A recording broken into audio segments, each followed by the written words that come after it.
What's up, everybody? Welcome back to The Downlore. We are your hosts, as always. I'm Natalie. I'm Claudia. And we are here to spill the tea on all of your favorite fantasy reads. So today we are going to be recapping the most anticipated book release of this year. Honestly, yeah.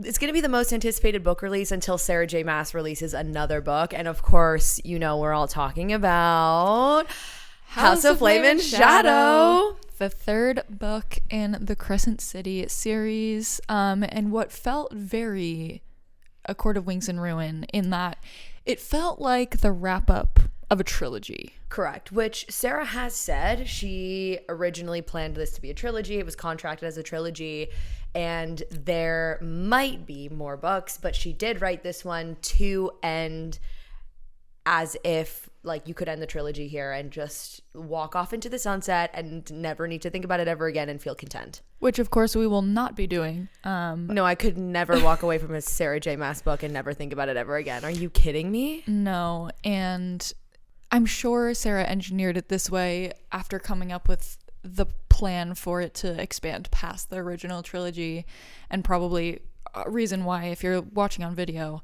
the book in front of us is 850 pages or more. Depending on what version format you're reading it on. Yeah, it could be a little more, a little bit less. This one in particular is 835 plus the bonus chapter. And it felt like taking a vacation from this planet, like reading this entire book. Yes, I'm sure it did. Part of the reason why it was so thick was because of all of the, as predicted in the last episode. If you listen to that one, if you haven't, go listen to it. We did a recap on Crescent City 1 and 2, and there was, as I predicted, a whole lot of Therion content in this book and a whole lot of ocean, House of Many Waters related content. Right. She set us up with those characters and that content. And we'll get to this when we go to like crack theories at the end and like what we think is coming. But she did set us up with like this foundation to take us into another book that would be called House of Many Waters. And she put enough content in here where that would make sense as a fourth book. Yes, but for all intents and purposes, this really felt like a good wrap up, very much like A Court of Wings and Ruin on our main people, couples, etc. And there are some side characters that would be the centerpieces of spin-offs in the future, which we can get into crack theories more later regarding Nesta, our favorite baddie from A Court of Thorns and Roses series. But to me, while I felt like her book, A Court of Silver Flames, was very complete in that like it told the story of Nesta redeeming herself and falling in love, and her whole character arc. There was a whole arc within A Court of Silver Flames. Pages. Yes, but I felt like, based on Nesta's, by the way, as always, we've already spoiled things, but spoiler alert. We're going to be debunking this entire book and what's probably coming in the future for ACOTAR as well. This podcast is just spoilers. This is not a spoiler-free zone by any stretch. So be warned. As I was saying, though, I think even though Nesta got a very concise, closed arc within A Court of Silver Flames, there were so many hints throughout House of Flame and Shadow that her story isn't done. There's a lot more to happen for her, and it almost hinted to me that maybe A Court of Silver Flames is like the first in Nesta's trilogy. I would really like that, which honestly. I would love. Nesta haters, be gone, by the way. I think look, there's a whole camp of people who will say, like, if you're annoyed by Nesta, you've probably dealt with a Nesta. If you like Nesta, you are a Nesta, whatever it is. I think, like, if you just take an objective view of the characters, Nesta's transformation, like, while it was sometimes very difficult to be inside her head, like, that's what made her transformation, her character arc so great. And the payoff of it was so wonderful, was to, like, see how she, like, dealt with her shit, honestly. And whether or not you relate to it on a personal level, like, it's very, very wonderful to read. Agreed. It was definitely characterized and dramatized. Like, her level of self-loathing, I don't think, is normal or human. Right. for some people, certainly it is. I don't mean to discredit anyone's mental illness, but it's, for most of us, it might be a little bit further than what we're experienced with. For the purposes of the book, like, because a lot of the stuff that she was traumatized by would never happen to anyone in reality. Like, she got dunked into a magical cauldron and turned into a fae, and I'm so sorry to everyone listening, but that's not going to happen to you. And unfortunately, it's not going to happen to either of us either. I think because of that, we don't understand the gravity of the trauma that she experienced as readers, and think that maybe like her meanness and her response to what happened to her was like silly or fraught. But she certainly, I mean, if you got transformed into a completely different species at the drop of a hat and you were already a mean bitch, like, of course you're gonna lash out and push everyone away and be awful. Right. And there's something to be said for like body autonomy. That's a big thing, obviously. Like having control over your own decisions that have to do with like you and only you. And whether or not like we would agree that going into the cauldron, like I would always just say who, like, of course I would want to be high fae, but like at the end of the day too, if someone was like, I'm forcing you to be high fae, that feels bad. Feels bad. I mean, I think that's a really, really interesting distinction between, there was a lot of comparison, and we'll get into it more when we start getting into the plot, between Bryce and Nesta in this book, and how they both like dancing, they both have this power, but they have very different personalities, and they both have queen potential. Well, they both, I mean, the power, Nesta has queen potential, but Bryce, as we will get to, quite literally did become a queen in this book, right? But at the point that they meet in the very beginning, which is where we pick up with Bestie Bryce, like they're both kind of in this spot where Bryce has all this power, but still has yet to really be recognized by the Fae. Like they're still kind of shunning her. And Nesta is very much in the same boat. Like she has this power. We kind of don't know where she landed at the end of Silver Flames because she made that deal with the cauldron to give back her power in order to save Feyre. Yeah, I was surprised that she was coming out with all this silver fire at the end, at the beginning of House of Flame and Shadow, because from my recollection of A Court of Silver Flames, she was completely like tapped out and powerless like Amryn at the end of that book. There was a little thing where it's like she felt a flicker of the power remain, and it's like she has some connection to like the mother, which is obviously their kind of like higher power in the ACOTAR world, and like the mother let her keep some, and so whatever she had left, like even if it's a kernel of what she had before, it really shows up. Like she's a bad bitch. It could have grown. Like there's so much that we didn't get in the time between the end of A Court of Silver Flames and this crossover, because as we established in the last episode and as was confirmed here, the timeline is essentially like when Nesta plucks the harp at the end of Silver Flames is around when in book 1 of Crescent City Bryce kills Micah. Something like that, yeah. Is what we think. And yes, like time slows when an archangel dies, and time slows when an Asteri dies, and whatever. But there was another like there was a couple months in between when the events of House of Sky and Breath happened that we don't know what happened yet in the ACOTAR world. That will have to be covered in the next ACOTAR book, and we'll get into it more later. But the thing that I wanted to say about Nesta and Bryce and the distinction between them and their power, despite all of their similarities of both loving music and liking to dance and being in the same boat in terms of they have all this power and this potential, but they haven't totally figured it out yet, or come to, Bryce kind of has now come to the fruition of like what was intended for her power. But Bryce had the opportunity to take the power for herself. Whereas Nesta, it was forced upon her. Correct. Sort of. She did take from the cauldron, but we don't really know what that means. Yeah. She was dunked into it against her will. She made that very clear, that like, she resents the fact that happened to her. If she mentions it like no less than perhaps 73 times. Maybe 73,000 if we're being completely honest. Yeah. But yeah, I think that the whole conversation about not only bodily autonomy, but autonomy of choice between the two of them is really interesting, and I am excited to see how that plays out in Nesta's continuation of her story, which I hope we do get in the next ACOTAR book, and we can talk more about that later. Right, because Bryce gets born into her family. Like she's born into this half human, half fae situation of hers So like that part gets decided for her versus Nesta, who's just born a normal person. But then like from there, the roles kind of reverse. Nesta is forced into her power, and Bryce basically is challenged to go out and get it. So speaking of Cool Nesta stuff. and Bryce, let's just kind of dive into the who in our who, what, where, when, why dichotomy of like how we break up our episodes. Where we left off with all of our characters, Bryce at the end of Sky and Breath jumps through the portal, like Hunt zaps her with lightning. She opens a portal, she jumps through, she's like, see you in hell, and then wakes up on Reese and Feyre's front lawn. So Staring into Azriel's eyes. Which we've already just like covered is everybody's dream. And if it's not, like, you need to just read ACOTAR and Crescent City over again and like fall in love. But anyway, she's in Prithian. She is now where we pick up with her in one of the interrogation rooms, which we find out obviously is one of the ones underneath the hewn city, with Amren, Rhysand, and Azriel. And they're like, what's going on? And she is kind of hesitant to tell them because she doesn't trust them, which fair.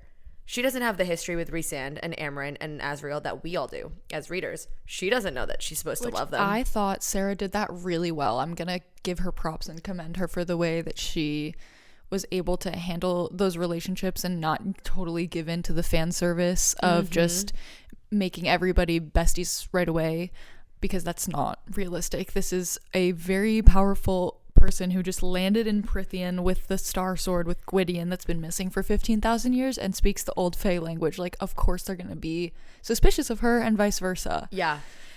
Rhys was, you know, his usual, a little bit scary, a little bit fair self. Amren, He's not going to be cuddly, fluffy Rhys like we know him to be around a strange alien woman who just landed on his lawn. Of course, he's going to be asshole, High Lord, alpha hole Rhys. right. And like Amren's kind of And he has a kid now. He does have a kid. He's overprotective dad mode, which like we'll get into a little bit later. Amren's just kind of like our voice of reason. She is pretty much the only person who can tell Rhysand he's being an idiot. So like, you know, we love her. We need her for that.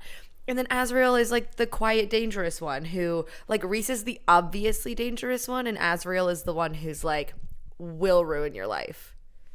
And you will thank him for it. I concede. Yeah. So that's where we leave off with Bryce. Hunt, Rune, and Baxian are, as we know, in the Asteri dungeons, and like they're not doing well. Oh, they are, for the first The entire part 400 one. pages probably. Yeah. These men are, and I don't know how Sarah had the stomach to even put all of this on paper. It was the goriest torture chamber scene that I've read in any like romantasy series ever, I think. It was kind of gruesome. Like, someone needs to check on Sarah. Like, is she okay? She looks like she's thriving on the internet, but We all know. seriously, looks can be Sarah, deceiving. Like, are you just- good? Like, someone just check in with her. Blink twice if you need help, Sarah. We're here. So that's where we left our like favorite hotties, which is a little unfortunate in for us. in pools and pools of their own blood, vomit, shit, and piss. It's just so bad, and Yep. it gets worse. That's like the most decent part. There of it is all. in fact a scene where Baxian has to chew runes. No, we're not going to talk about Rune's hand. We're not going to talk about Rune's hand. I'm not ready to talk about it. Okay, we'll get there, but it does happen. Stop it. Then we have Ethan, who just like adopted a new charge. I don't even know like how else to describe her. He has like taken this former astronomer's mystic who is actually a Fender heir to the Wolf Throne into like under his wing, and he's like, I'm going to unfuck the corruption that Sabine would be bringing into the wolves as Prime. And he's like, I'm gonna do this with this like random little mystic This girl weird who he names, okay, mangy runt. He names her Sigrid. Which is such a strange choice. It Why is, Sigrid? Did we ever but- look up what that means? No, but if you look at the Fenders, they all have very Scandinavian sounding names. And so literally if you go back to like Danica's ancestors, when they map out their names and stuff, Sigrid is also a Norwegian singer and I love her very much. So like Yes. Natalie just looked that up on Google while we were recording, and so I just felt like I had to drop that in there. Yes. But they're all Scandinavian names. So I think she was just in keeping with that. She picked something in that family. That tracks. But like Ethan picked it for her. This girl didn't remember her name, and Ethan hopes like salvation for the Fender line to like not be rotten. Which I think is really, honestly, naive hope from Ethan. Not that we've known him to be exceptionally wise in the past. No, he's like a college student. He literally barely out of found college. this like mangy, deranged, scrawny little mystic girl that had been floating in water for the last however many years, 15 decade, I don't know. And just said, yeah, she'll be better than Sabine for sure. Having like, how literally could you get been worse? put in there since she was a child. She doesn't know how to do anything. She doesn't know anything about how the world works. She barely knows she's a wolf. She definitely has like the strength and ferocity of an alpha right out the gate. That's how he knew. Which like, but again, she's this like shriveled up little girl. How does she have any of that? I think he literally just thought to himself, it means anything's better than Sabine. That's probably it. We'll kind of like circle back to our thoughts on Ethan's plot. I have some thoughts on his like kind of misplaced hope for Sigrid, but in order to talk about that, we need to discuss like where he ends up at the end of the book. So like maybe we circle back to Ethan's plot a little bit later, and like where he got all of his ideas about finding a Fender heir. Kind of like will make sense once we figure out where he lands. And then the last one we kind of need to just like set the scene for is Therion. Therion is essentially blood oathed to the Viper Queen. And for anyone who's read Throne of Glass, like I'm using the phrase blood oathed very intentionally. At the end of Crescent City 2, at the end of Sky and Breath, he literally drinks the Viper Queen's blood from her wrist, which if you've read Throne of Glass, you know, like with Aelin and with Maeve, blood oaths are a thing. And so it just gives Throne of Glass vibes, and some sort of like little tiny Easter egg connections. But make it drugs. But she's got, yes, her venom makes it not only like a blood oath where you have to do her bidding and her will is your will, but also you just have to keep coming back to her because for your hit of drugs. Addictive substance somehow. Correct. So Therion's just kind of like barred out. Yeah. Wild. And he's being forced to like, or I guess not forced because he chose to indenture himself to the Viper Queen, but he's being thrown into prize fights. Yes, he is like her most prized fighter. He gets all the next to times. Ariadne the dragon, who we still don't know what's coming for her, but there's been hints that something crazy is going to happen with her. Right. She barely, like, she's there and she's kind of like a tertiary character at best. And perhaps. Then she just like, I don't know. And she pops up at the very end one more time and you're like, oh, I haven't seen you in about 530 Forgot about that pages. Plot line. But okay. All right. So let's get into the what. Now that we've established where everyone started at the beginning of this book, let's talk about Bryce and Prithian. Yes. And just a disclaimer, like, all of these plot lines, all of these characters, props to Sarah for keeping track of it all. But I don't blame you if it was dizzying, because truly there was so much going on, as much, if not more, than the first book, I would say. Like, the second book was all over the place, but at least the kind of core cast of characters was pretty much together the whole time. Most of the time, yes. In this one, everyone's doing different stuff in different places all over the place. Yeah. And there were just like page breaks where the perspective would change mid-chapter. Right. Which is very Throne of Glass. Changes. That happens in Throne of Glass quite a bit. Because I know Sarah's style very well and I'm very familiar with the characters, obviously, it was fine for me to follow, but if you are not equipped to deal with this, I do not blame you for being dizzied, and we're here to help. Yes. So let's follow Bryce through Prithian and kind of dissect what she did in part one. Obviously, like Natalie said, it bops around a lot, but let's just kind of like zone in on Bryce and talk about what we learned in Prithian from her time with our besties Nesta and Asriel down in some sick ass caves. Yes. So Bryce, first things first, we start off in an interrogation chamber with Bryce, Rhysand, Amren, and Asriel. Nesta's not there. She's not there No, in the she's not interrogation there. room, no. They're interrogating her. They're trying to find out what her deal is, why she has the star sword, etc. And she's not giving them the full story. Rightfully so. Completely fair. I wouldn't want to either. But she's definitely very intimidated of Rhysand's power. Eventually they decide, we're going to just leave you here until you want to talk. They are delivering her food, but she's just kind of stuck in this chamber in the dungeons. And there's a pit of hissing snakes underneath her through this grate. And she ultimately decides after a few days that she wants out of there. Right. And she's like, I'll take my chances with whatever is down there. Like, I killed the knock. I can do this. So right. She's so silly. So she teleports naturally into the snake pit and finds that the snakes actually stay away from her. Right. Because of her power. Because of her starlight. Starborn power. Sure. And so convenient. She's teleported down into this tunnel. And lo and behold, Nesta is there. We also don't know this yet, but Azriel is also there, concealing himself in the shadows, following them in case something goes wrong. When Nesta was like, you can come out now, and then Azriel just materialized out of the shadows, I think I screamed. Oh, I definitely yelped a little. I was like, oh, come on, Sarah. Like, okay. He came out right when they needed someone with wings, of course. So Nesta and Bryce are down here. She's like, damn, Rhys sent you to follow me, huh? How'd you know I got out? And Nesta's like, we have people who can talk to shadows. And she's like, that's weird, but okay. And her star is like pointing her in this direction that it wants her to follow super bad. So her star is basically like ways for these tunnels. Yeah, it's like a compass. Yeah. And so she starts following her star. Nesta's like, where the hell are we going? There's eventually like a landslide situation where the entrance where Nesta came from gets blocked off. Bryce thinks that she did it, but in fact it was Azriel that closed off the cave, and they had just been instructed to follow her and see where she was going. They have a nice, if you've seen Avatar: The Last Airbender and you remember in season 2, they walk through this tunnel and there's a bunch of nomads and they sing this song, secret tunnel through the mountain, secret tunnel.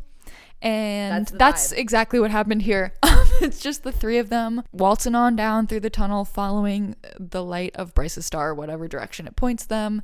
They come across the Midgard worm. Yeah, they have a nice little encounter with the worm. The Midgard worm. Worm with a Y. Midgard. Bryce is like, oh, it's from my home planet. And they're like, yeah, we hate it. And she's like, it's gross. It needs to go. And Nesta at one point puts the mask on so she can animate this corpse of a dead snake thing and kill the worm with it. Pretty crazy stuff. Eventually, which is where, let's just like pause, that's where Bryce sees the mask in action. That's how she knows it exists, and she realizes what it can do. And we all know, like, horn, mask, crown, harp, dread trove. Yeah. We have some like trials and tribulations in the cave. Oh yeah, the whole time they're all playing mind games with each other. Right, like Bryce sets it up so the worm has to come and find them because she's like basically trying to get away and go find her information power, whatever it is, on her own. And then she has like a guilt trip when Nesta and Azriel get attacked, so she runs back to help them. And then they play dead to prey on her guilty conscience and then use her as bait to bring the worm back and eventually slay it. Everyone is trying to one-up each other, and then eventually they're like, we're tired. And it keeps going. And then they keep going, and eventually they get to the place that Bryce's star was calling them towards, which is the prison. The prison. The prison, in fact, which is an island off of the Night Court that is very, very, very far away from the Hewn City. So they've been walking through these tunnels for like a week, probably. Right, and there's like suspicion that these tunnels, you're not actually walking the entire thing, you're being like transported, and there's like portals that bring you closer. Oh, by the way, we didn't mention this at all. The entire tunnel is engraved with carvings of random history, like hieroglyphics on the wall. And Bryce obviously is, or used to work for Jessica, so she's familiar with antiques, art, all this stuff. She studied it in college, all of this. So she just like casually and so wonderfully happens to have the artistic eye to take in all of these details and kind of like follow along with what they're saying. And so we get little glimpses of this story, But then what actually ends up like giving us the full picture is when they get to the prison, there's just this big ass door with an 8-pointed star. And Bryce is like, Of course. huh, that's on my chest. And she just tries to push on it and it opens for her. Yeah, there's just like a little triangular slit that opens and they're like, perfect. And they go inside and who do we meet but a hologram? Of this woman named Celine, who is a distant aunt of Bryce. Right. She's Thea's daughter. So Thea had 2 daughters. In Midgard, they know one of them by the name of Helena, and then they're like, oh, there was another one, but we don't remember who she is. This is her, Celine. She's over here. Yeah, she tells the whole story of what happened, what Thea's power did, everything about the Fae. Bryce has this reckoning, and she's like, oh my god, the Fae have always been like awful tyrannical people. Thea wasn't good like I thought. Like, right. I'm carrying this ancestral curse and the weight of the evil that my ancestors did, of being power hungry and blah blah blah. But she does learn that Prythian was able to successfully, oust the Asteri. They opened a portal to another world, and it appears that there were creatures from all sorts of different planets, including Throne of Glass world, Fae that could shift. There was this big battle with the Asteri because they realized they had actually gotten there first and were harvesting resources from the humans. Very, very big info dump monologues shenanigans, which I wasn't extremely fond of, to be honest. It was necessary, much, but yeah, it was very annoying. much tell, don't show. Yes, a lot of telling was happening here. But we talked about this when we were reading. It would have taken so many more pages Correct. to kind this of would have been 6 books. Right, to have Bryce go and have to piece these information puzzle pieces together would have taken way too long. So instead, we have a little hologram, Celine, to tell us everything. Yes, and ultimately, she learns that Thea used the harp to split her power into 3 and divide it between herself and her 2 daughters. And at the end of the battle on Midgard, where Thea dies and the Asteri are cemented into rule, there was a portal that was opened, and Celine went through it back to Prythian on her own. Right. The intention was for Thea to send her 2 daughters through, but at the very last second, Helena was like, we're not going to make it, but one of us should, at least. So she sends her sister through. She stays. We all know the Midgard story. Helena ends up with Peleus, who was Thea's general, and that's one bloodline. And then Celine, whatever. And Celine brought Truth Teller back with her, right? Yes. And she gets forgotten on the Midgard side, is stuck in Prythian, and she tells us becomes essentially Lady of the Night Court. And my favorite is when she's like, he said I could be High Lady, but I just, after seeing what power did to my mom, I just didn't want it.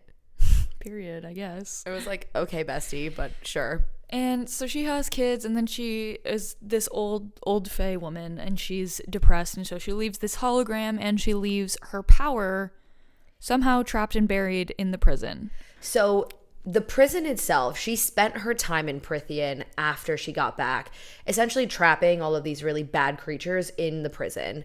And the prison is what used to be her mom's like palace. Right. estate. So if you've ever wondered, like when you're reading ACOTAR, why there's all 4 seasons, but then when it comes to there's day, night, and dawn, but not dusk. The prison used to be the Dusk Court, and that Dusk's truth. Yep, and that was Thea's court. 1 + 1 = 2. Yep, and at the end of Sky and Breath, Regulus tells Bryce that her starborn lineage hails from an island off the main continent, which is literally the prison. It's this island off the mainland. So the prison didn't always used to be this like big, scary, desolate, just slab of rock in the middle of some turbulent ocean. Might I add also that if Prythian is supposed to be Great Britain and there's an island off of it that's clearly supposed to be Ireland, Bryce Quinlan is one of the most Irish names I've ever heard in my life. Sarah. Anyways. So we learn all of this. Long story short, we spend a couple chapters just listening to a history lesson from Professor Celine, and And there being some shocking revelations as well for the Prithian girlies, Nesta and Asriel. They're like, did Rhysand know any of this? No, and they're like, no. Guess it got lost to the ages. But when Selene pops up, Asriel's like, wait, this bitch looks like Rhysand's sister. And we're like, ooh. So that's that. So like Rhysand needs to be filled in on all of this. Yes. And his reaction. Really excited for ACOTAR 5 now. Yeah, really got to know. We got teased. So then Bryce seizes this power that Selene has kind of stored, for lack of a better term, in the prison rock. Yep. And they crash through the floor, they go down, and they find this tomb, and in the tomb is an Asteri. Not one of the, like, not the seventh one who... Not Sirius, who got eaten by Apollyon. Which we do find out is actually the story. I still think, and we'll get into this later, I've said that about 7 times, but I promise we will, that Amryn is an Asteri. Right. We find out it's not just, there's not just 7 of them. There are more. Vesperus, who's under the prison, is an additional one. Yep. There are potentially like an infinite number. We have no idea. So anyone can be Asteri as far as we're concerned. So we meet Vesperus, who's just been entombed in this quartz sarcophagus, and Asriel and Nesta are like, let's not open that. And Bryce is like, you know what? I'm going to open it. Bryce, the most reckless character in any book ever. Vesperus is... And despite having been entombed for 15,000 years, still somehow has some shred of power. Right. So Bryce is out here trying to fight her. Turns out it's Nesta with Ataraxia and her like silver flame power who kills Vesperus, which I think is so interesting because the whole purpose of this book is Bryce trying to figure out how Truth Teller and the Star Sword together can oust the Asteri. And meanwhile, the very first Asteri ever killed in these books, like on page, is by Nesta and her weirdly made Symbolic, sword. Sarah. Like she's got some crazy shit up her sleeve. And we know that Gwydion and Truth Teller both were made by Thea and call to one another, but are also imbued with some sort of power that is unique to Thea. Mm-hmm. Could certainly be the same case for Nesta, since she is the one who crafted Ataraxia. Oh, of course. And Bryce says multiple times that Nesta's sword feels weird to her. Yeah. You know, like she feels like physically repelled by it. It feels odd. And meanwhile, like the Star Sword like sings for her. Right. So then Bryce does this real crazy thing where she goes, you know what? I got more power. I've learned some shit. You know what I'm going to do now? Go home. With Truth Teller, she just like pops a Yui and is like, bye y'all, peace. And she horns herself right on home. And magically just, okay, I just want to pause before we say where she lands. That was like the very end of her part 1 journey. Yeah. And when she poofed out of Prithian, there was a moment where I was like, I really think it would be cool if she ended up meeting Aelin next. That did not happen. But unfortunately, I had a moment where I was like, what if this is about to happen? And then it didn't. So now that we know what Bryce did in Prithian, let's talk about what was happening in a different dungeon, worst dungeon, the Asteri dungeons. Mm-hmm. The worst dungeon ever. Literally so bad. Hunt, Rune, and Baxian are not doing well. I feel like if you need to just be forewarned, there's some like really gruesome stuff that we have to like cover. It's gross. It's truly really bad. Essentially, between the 3 of them, they're getting tormented by Pollux, also known as the Hammer, and the Hawk, who are both part of like the Asteri's little legion of cronies. And Lydia, at this point where we begin the book, is still undercover. Yep. Like her cover has not been blown yet. She is still, you know, the spy breaker for the Asteri. So she is part of this like trio of cronies who have to go in and torture answers and information and just break Hunt, Rune, and Baxian. And she's trying to mind speak to Rune, and Rune is having none not of it. having it. He's really, really mad at her. He's reeling for from being the fact behind. that that this agent that he met on the mine bridge slept with on the Mine Bridge, fell in love with, honestly, on the Mine Bridge, is this cruel spy breaker. He's having trouble reconciling that. Don't blame him, honestly.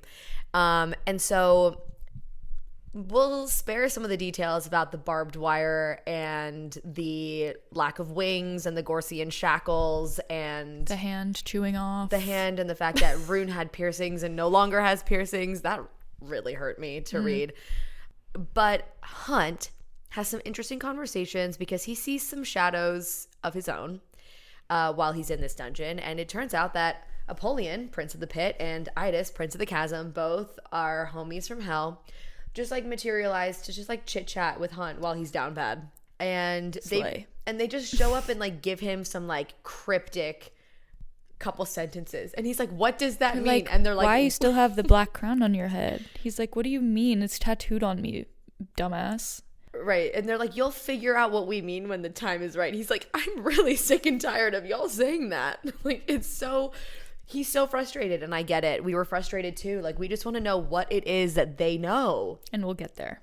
Rune is just down really, really bad, and he's not doing well. And eventually Apollyon tells Hunt, you need to figure your shit out because the Asteri are going to allow Pollux and the Hawk to pick one of you to die.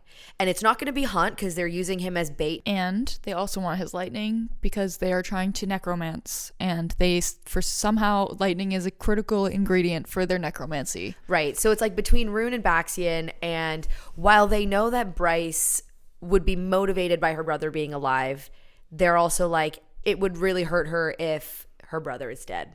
And so they're like, Hunt is enough of a beacon for her to come back to. Rune's got to go. And Apollyon literally tells Hunt this, like, the Fey Prince is going.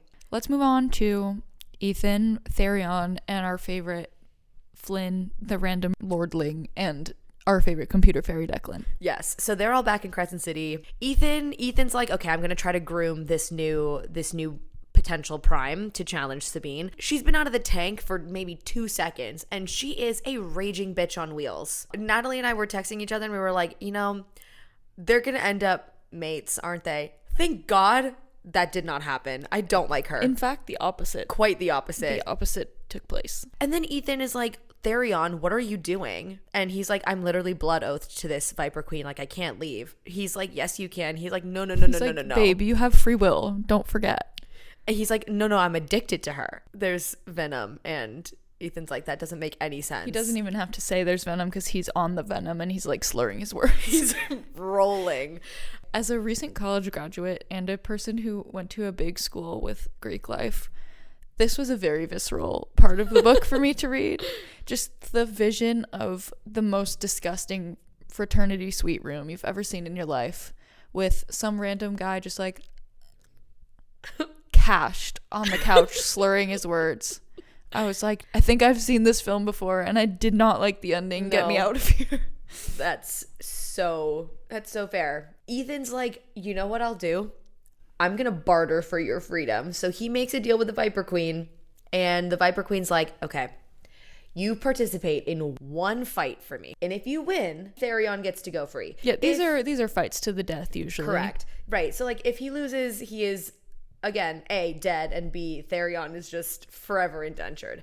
So Ethan's like, cool, I'll do it. Forgets the one key detail of figuring out, negotiating who he will fight. Right. And they just assume that it's going to be Ariadne the dragon because she's also she's the prize fighter for the Viper Queen at this point, and Dragonfire kills literally everything. So she just, that's who we think Ethan's going to be stacked up against. Right. But then the Viper Queen just is like, oh no, I traded Ariadne for something. Yes, I set her free. She's gone. Bye. She's gone.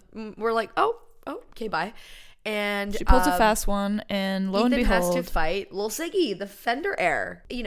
She's been out of the tank again, like I said, for 2 seconds, 2 days, whatever. Like, where did she have the time to eat enough hamburgers and like train to have the weight and strength to pull off a legitimate fight with Ethan?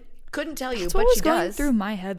Did she not get out of the tank like a week ago? Like, what is going on? Because the events of this book pick up immediately where Sky and Breath left off. And I don't really think that much time has gone by. Like part 1 seems to me like it's a handful of days at most. Somehow she's got these like amazingly alpha instincts to the point where she's able to take on Ethan, like actually like hurt him. And we've all been told the Holstroms are alphas. Like they just allowed the Fenders to maintain their dominance because Connor believed in Danica. So they've kind of suppressed the need to be alphas because Connor would rather be second to an alpha like Danica than be the alpha of his own pack or challenge the Fenders. So Ethan has this like pent up alpha energy, and then Sigrid is also an alpha, but she's like a completely untrained alpha, just going off of sheer instinct, and manages to land some pretty significant blows on Ethan. But ultimately she like dodges right when she should have dodged left at one point, and Ethan just punches her clear through the throat and kills her. Like cool. So Ethan has spent his part of the plot for all of part 1 trying to groom this girl to challenge Sabine, and she's dead. And my guy is so naive and soft-hearted. He is going to grapple with this one for a while. Yeah, he feels very responsible, which I mean, he is was the one who did it. So that's where we leave Ethan. He's alive and Therion is free. And at the very end of part 1, Flynn and Deck get this little phone call, and it is Lydia saying, "Hey besties, I need your help. Can you get to the Asteri Palace?" And Flynn and Deck are like, "We gotta go now." So they like pull the car around and like whip it into gear.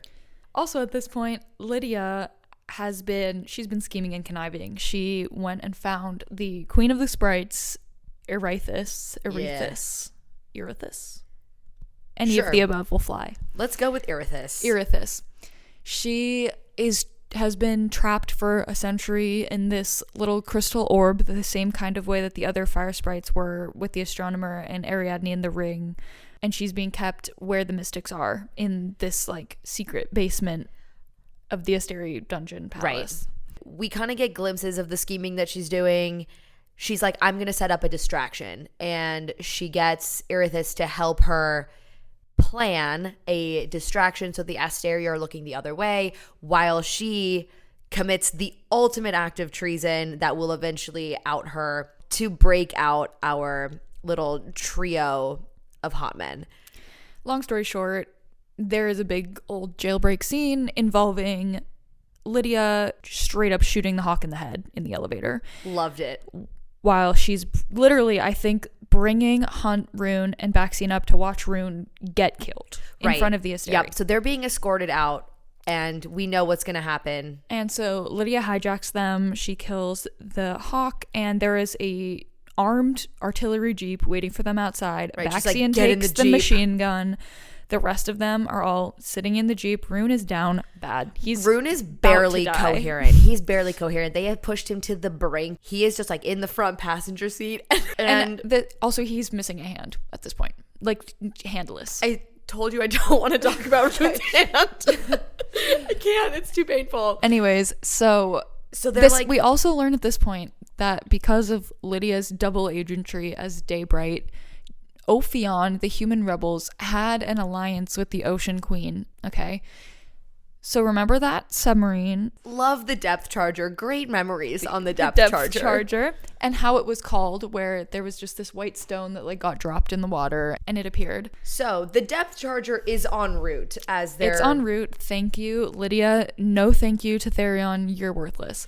But Lydia takes his Jeep and she guns it. She's like, "I'm flooring it." And she's full Mad Max Fury Road out totally. Here. And then we hear Deck's voice over the stereo, and Rune's reaction. He cries. He hears Deck's voice and he cries. And then another so sweet. Van pulls By the way, up. Our favorite computer fairy did hack the cameras to help them get out. Declan can hack anything, anywhere, anytime. Doesn't matter. He can do it. No level of encryption is keeping our computer fairy out. He's Ken and his job is computer. Correct. And then another van pulls up alongside them and Flynn pops his head out and it's like, "Hey." And Rune is crying again. Like Rune is in shambles, this poor guy. And all of this is told from Hunt's POV. And I specifically remember this because there was a line where he goes like, The distraction was an attack on the spine, which is the supply chain, like main highway. Thanks to Erithus for helping in this fire sprites rallied. Chain of explosions. And so obviously like the distraction was to help Ophion and was to hinder the Asteri, which it all did serve a purpose. It wasn't just a useless distraction. But then he goes like the escape had been for Rune. That really hurt me. Like reading that really hurt me. Lydia specifically knew that they were going to take Rune out and she couldn't let that happen. And Hunt and Baxian got to go along for the ride, but she broke them out for Rune. The Ox is chasing after them. Mordok and like the Dreadwolves and all of the group that used to report to Lydia. The big baddies are coming after them. The Triari are on their tail. And so Lydia's like, you guys go ahead. Everyone loads into the depth charger because Lydia also was able to get first light shots to help Hunt and Baxian grow back their wings because they were cut off multiple times in the Asteri dungeons. As we know, is one of the most painful things for one of those angels to endure. And so she helps them grow their wings back. They're fully grown. Conveniently in time for this escape, so they have to pick up everyone and dump them into the opening hatch on the depth charger and when it comes out. But because they've been in the dungeons for so long, and yes, they have their wings back, but they haven't like legitimately used them yet. Between the two of them, they can only carry one person, and so she's like, you gotta take Rune. So they kind of like, you know, shoulder Rune between the two of them, fly down to the depth charger, and Lydia shifts into the slickest deer ever. Lo and behold, she makes it to this cliff, and it's either jump or get bitten and destroyed by Mordok. So she jumps, shifts back into her humanoid form and jumps, and she realizes gets shot through the chest while she's jumping off the cliff with the intention to just like go splat. So she's like, whatever. Yeah. And then she's like, I got Rune out, so it's chill. But then Therion's like, oh, hey, have a water plume. And he like softens her landing. She's still shot through the chest. She's fully dead. Yeah. She flatlined multiple times, and we find out on the depth charger, like Hunt had to zap her with lightning multiple times to revive her. So like human defibrillator vibes. Angel defibrillator vibes, actually. So now we're back on the depth charger, and like Rune is basically Rune's refusing. Down bad. Lydia's dead. Like it's a mess. Everything's a mess. And Therion is a fugitive from the law. Right. So for multiple people, the River Queen and the Viper Queen, and now he's on the Ocean Queen's ship. And the Ocean Queen is like, why are you making me enemies by being here? Anyway, Rune is refusing certain medical attention and insisting it goes to Lydia. Meanwhile, he's grappling with the fact that he still is like mind blown that he fell for the Hind. And so he like still hasn't reconciled his feelings. He's like, I don't know if I like her or I hate her. And he's like, damn, she's beautiful. But we find out Lydia's a mom. Yes. Yes, we do. There's that. She's just like casually got like teenage twins. So there's, and they hate her ass. One of them's like the quiet one who's like, I don't really know. And then the other one is like, you're a terrible, terrible person. You know that?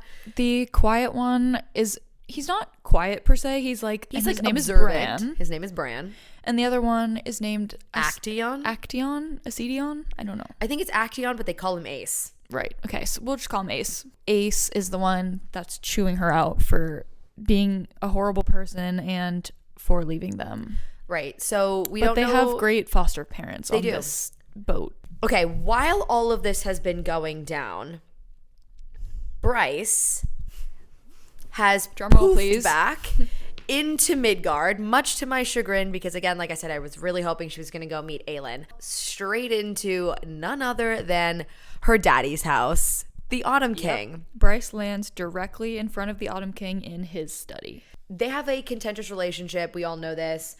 It does not get better. Yeah, just to keep it brief, because this is just confirmation that he sucks, basically. They just bicker. He's still an asshole.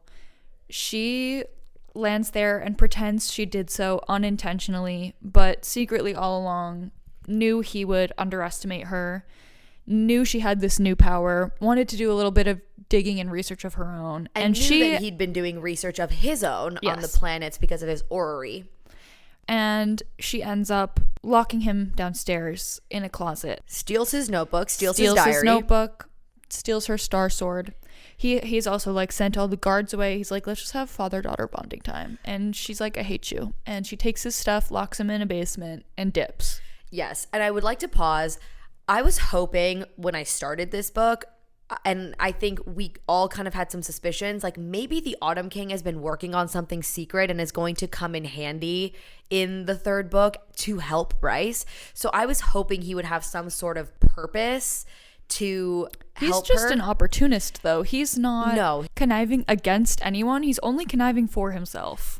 Right, and he is content. And he will stop at nothing to get the maximum amount of power. I mean, he's misogynistic, and like the only thing he ever says he feels bad about is the fact that he hurt Bryce's mom. But like he doesn't have any remorse for some other really bad things that he did. I will say I appreciate that Sarah picked some villains and like made them villains through and through.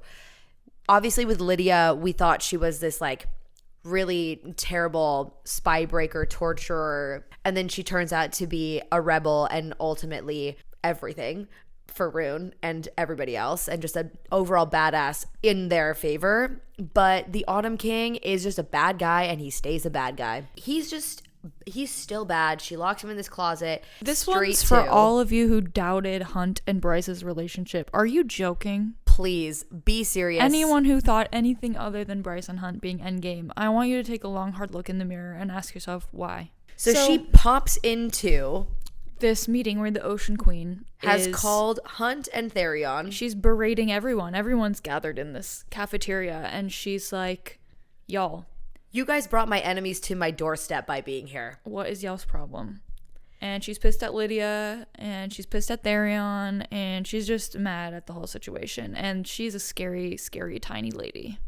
Right. She's like 4 feet tall, then she's 10 feet tall, and no matter how tall she is, she has a ton of power. She will wreck you. And Bryce shows up and like walks in the doorway, and it's Reunion City. It's Reunion Central. Hunt is like, oh my God, that's my wife. Also, they got married off page. I am pissed. They got married off page. Sarah does this all the time. Like Rhys and Feyre, married off page. Aelin and Rowan, married off page. Why do we never get a damn wedding? And, you know, I'm like, there's hope for Nesta. I just had that thought in the back of my head. Nesta will never have a wedding. Let's be real with ourselves. Nesta is the kind of person who, A, doesn't believe in the convent of marriage, but B, would elope if anything. Can we just get a mating ceremony at least? We technically do, the soup. So Bryce shows up, and we have this like little reunion. Lydia heals, Rune heals. Everyone's like feeling in tip-top shape, as good as can be. And Bryce is like, you know where we need to go next? She fills everybody in, first of all, in her escapades. And then she's like, you know where we need to go now? And they're like, ooh, where? And she goes, ALLLL, which is the other Fae territory ruled by another awful Fae king named Cormac's dad, Morven. What an awful name. So they're like, you're kidding. No offense if your name's Morven. Actually, full offense if your name's Morven. Why did your parents do that to you? Please write us an email so we can shout you out on the next episode. Please. That's a little iconic, honestly. So the Ocean Queen's like, I'm not taking you to ALLLL. But then she does. And she tries to make Therion stay on board, and she's like, Lydia, don't come back here. And she throws them a bunch of ultimatums, and they all just run away anyway. Yep. So we show up on ALLLL. ALLLL is notorious for being shrouded in mists. The mists are impenetrable to the Asteri, is the rumor. And Bryce shows up and just kind of like sticks out the Star Sword and is like waving it around. She's like, I'm here. And the mists like part. The Red Sea, the mists part. And a boat shows up with a talking stag head on it. And the stag is like, been waiting for you, Bryce Quinlan. Everyone's been waiting for Bryce. Hel's waiting for Bryce. Celine and Thea and Helena have been waiting for Bryce. Everyone's been waiting for Bryce. They all go from the depth charger and jump off onto this boat and make their way to ALLLL. Bryce has been warned not to go to ALLLL because they don't let women into the archives, and they don't let women into the Cave of Princes because they hate women. And it's called the Cave of Princes for a reason, so they say, because it's for princes. And that's just so redundant. And they're like, Morven's not gonna let you do shit on this island. Yeah. And she's like, we'll see about that. And so they show up in front of Morven and the murder twins, his nephews. So we all know like Reese in ACOTAR can not only like read minds and mind speak, but part of his power is being able to melt people's minds and their brains. And that's basically what these twins can do. So they're the example of what happens when it goes unchecked and they can just be assholes about it. And so you got these like murder twins and Morven, who is referred to as the Stag King, big Throne of Glass reference there. And they start to use Flynn's sister as a bargaining chip to not give Bryce and her besties what they want. He claims they don't want to have any unwed females on this island of Avalon. And Bryce is like, oh, good thing I married Hunt. We're like, okay, don't rub it in. And we're like jealous. Right. And Sathya is Flynn's sister, and she is obviously not married. We don't know how old she is, but in Fae terms, she's like baby girl. Mm-hmm. Not like baby girl like child, but like, baby girl to me, like 21. Yeah. In Fae years. Right. And so Morven is like, we can't just have her. She's a temptation. Right. And so she's being forced to marry one of the murder twins. She's like, no. She's like, I really don't want to. And so who offers himself up? Therion. Right. He's like, I'll marry her. And so he does. 5 minutes later, we actually do get a wedding. It is essentially the most benign, quick, feelingless wedding of all time. It's like if you were to go get married in Vegas, but they told you like the Elvis wasn't even available, so you just had to go to a chapel and like have some rando do it. Exactly. That's the vibe. But the rando is the Stag King. Yeah. Anyways. So they have two groups that they split up into when they're on Avalon. We've got the group that's going to scour the archives and the group that is going into the Cave of Princes, both looking for information. The archive group, honestly, they just get to like sit around and leaf through maps and books and all of that. We leave that work to Rune and Lydia, Flynn, and Deck. Mm-hmm. The rest of them go into the Cave of Princes, which is where Rune, Flynn, and Deck originally had their ordeal, where Rune got the Star Sword, all of that, when they were like quote unquote teenagers, because who knows how old they really were. And all three of them are like, we are never going in there again. They're traumatized because the murder twins almost killed them, hence the name. So they're like, not it. Nose goes. So everybody else gets Team to go Caves. into the, yep, Team Caves. Bryce is like, I'm gonna be fine. I have my chess piece. Right. And we come to find out that the Cave of Princes is actually a exact replica of the tunnels on Prythian, where we got to the prison from the Hewn City. Right. But there's one distinctive difference about these caves. And the caves on Avalon are actually made of obsidian. Black obsidian salt. Which, if we remember from the first Crescent City book, is what you can use to summon and trap demons. I love chapters that have Bryce in them, but they aren't necessarily from Bryce's POV, because we get to, in this chapter, for example, it's Hunt's POV, and we get to watch Bryce do all of these silly actions, and you don't really know why she makes the choices she makes until she explains herself. She licks the wall of the cave. Oh yeah, I do remember that. And that Hunt is weird. Like, what is wrong with my wife? Without the internal monologue, Bryce's actions are just a little unhinged. But we learn that she licks the wall of the cave to confirm that it is indeed salt. Yep. So at one point, they get ambushed by Morven, the murder twins, none other than her dad, who has broken out of the closet, and they are holding Flynn and Deck captive by their brains, essentially. The murder twins have them not by the balls, not by anything else, by the brains.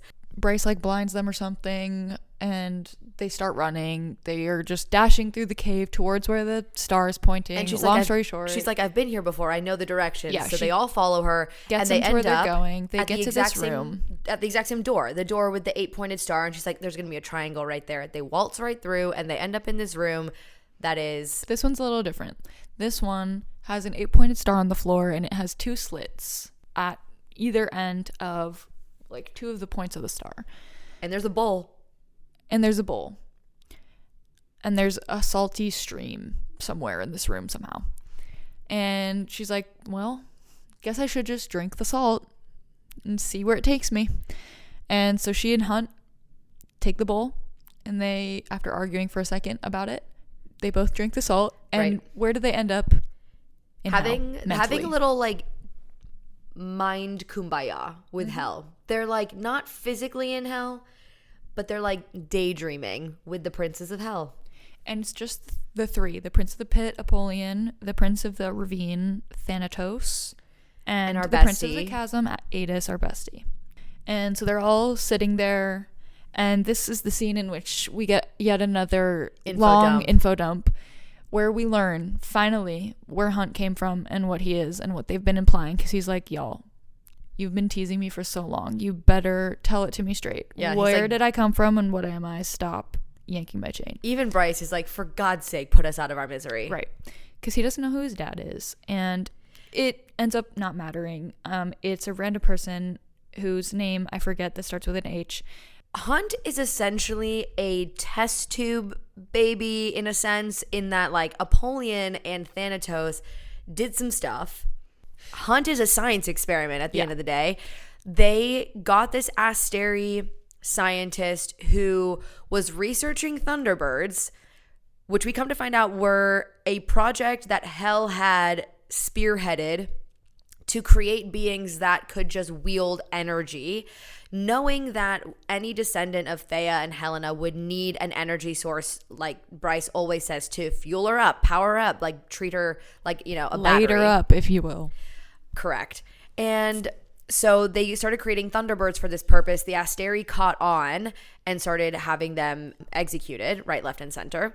And so they were like, okay, we need to take a different approach. What if we put this energy situation, but like mix that with someone who's an angel, because the Asteri will never kill an angel. So Apollyon and Thanatos do this little science experiment where they get whatever essence, Apollyon's hellfire essentially is what they need.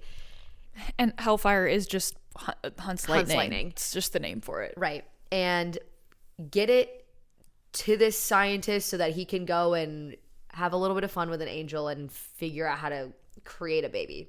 Hunt is a son of Hell, and because we then learn the root of the black thorn crown tattoo, the slave tattoo that Hunt has once again been bestowed upon. The one that all the princes of Hell are constantly like, you shouldn't be wearing that. Man. They're like, take it off. Because apparently the black crown was created to, you know, enslave people by the Asteri, but it can't hold the sons of Hell or the princes of Hell. And so Hunt just does this thing eventually where he's like, closes his gets eyes. rid of it. He closes his eyes. He meditates really hard. He He just like sears it off of his own scalp. Yeah, but he doesn't do it right away because he's just come off of all this information that he's a son of Hell, and he's kind of reeling from it. And he's like, I don't know if I'm fully ready to like step into what this means for me. So he's like, I'll do it when the time is right.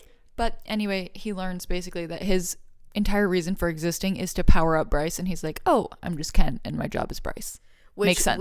Which we basically said the exact same thing in our Crescent City 1 and 2 episode, and Sarah literally said, yes, correct. So gold star for us. So they have this little moment with Hell, but physically their bodies are still in this like black salt cave, and the black salt starts to work its way out of their system. They start to, you know, the princes of Hell start to disappear. They come to back in this cave.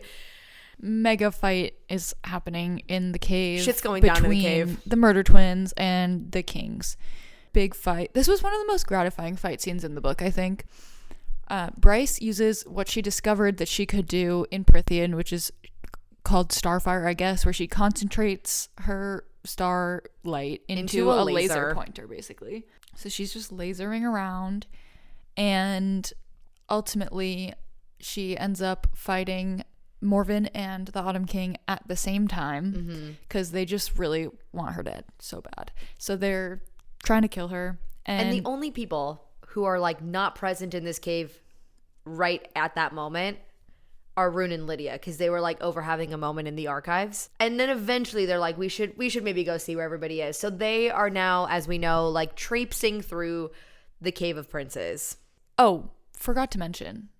So Bryce is like, remember how I took all that power from the prison? Maybe I could, I don't know, maybe the same thing happened here. Maybe Helena hid her power in these caves as well. So those two slits that were in the floor of the 8-pointed star, she puts the star sword in one, truth teller in the other, and she's holding them both. And she just sucks the power right up through those swords, and now she's got 2/3 of Thea's power plus the third or however much of Thea's power she was born with.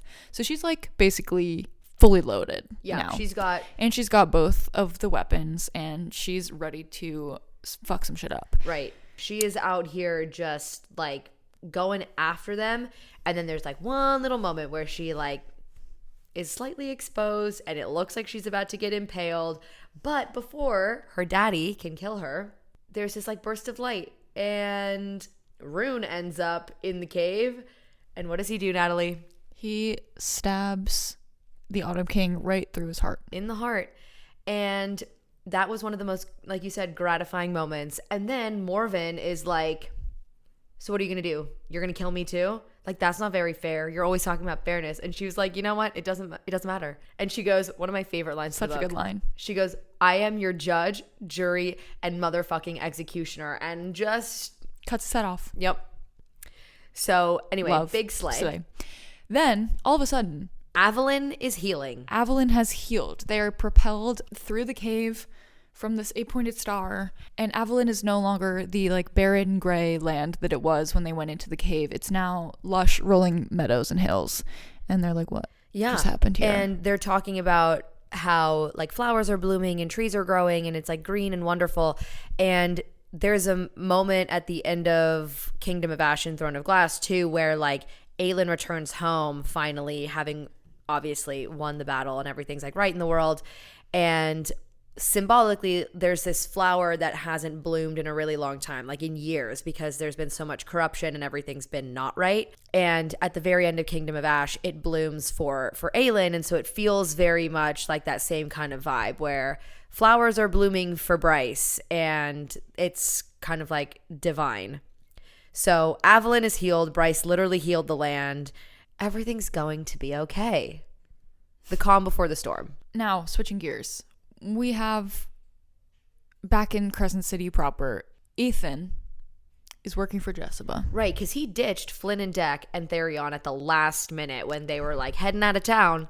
When they go to jailbreak Rune, Ethan's like, I can't live with this guilt of killing the Fender heir. So he goes to Jessica to see if he can find a necromancer to bring her back to life.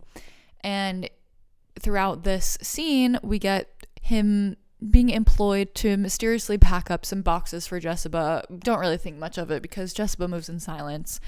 And we then finally, after so long of guessing and postulating, we get Jessica's backstory. Yes, and it's not do. What either of us thought, I think. No, none of us, I don't even think I saw anything of this nature on the internet, to be quite honest. Like all of the crack theories around Jessica had her being a lot more powerful as her, like who she was 15,000 years ago. But we learn she's in fact just a priestess from 15,000 years ago who was cursed by Apollyon to live all this time.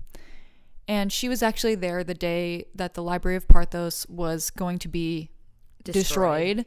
And in fact, Griffin Antiquities and her whole collection is part of the Library of Parthos that she's been protecting all this time. But she was originally just a sorceress priestess. She's not a witch. She's just a regular girly, and she was given the curse of immortality. Right. So she's just a girl who loves books. Very relatable. Let's just pause. She's just a girl who loves her books. She's really just like us. Yeah. And she was on this ship, the Griffin, to evacuate the books while other humans fought to give her time to get away. Her and like the handful of other priestesses who were in her cohort, I guess. And Apollyon was like, tell me what these books do. Like, what is their value as weapons? And she was like, there is no magic to them. They are just books. They're not weapons. It's just ink on paper. And he's like, why would people fight for this? And she's like, sir, rude. And he's like, until you can show me what they do, you're going to be cursed until you let me see them. You want to know what they do? They get the girlies up at the crack of dawn to go to Walmart. Amen. I don't even want to talk about the wild goose chase that was getting a copy of this book. We went to war for this book. Like, honestly, we were Jessica for this book. And Jessica is just like us. She's a book girly. And she's been cursed to live with this immortality until she can show Apollyon that the books are weapons. So she's basically never going to die because the books are not weapons. And he just refuses to accept that.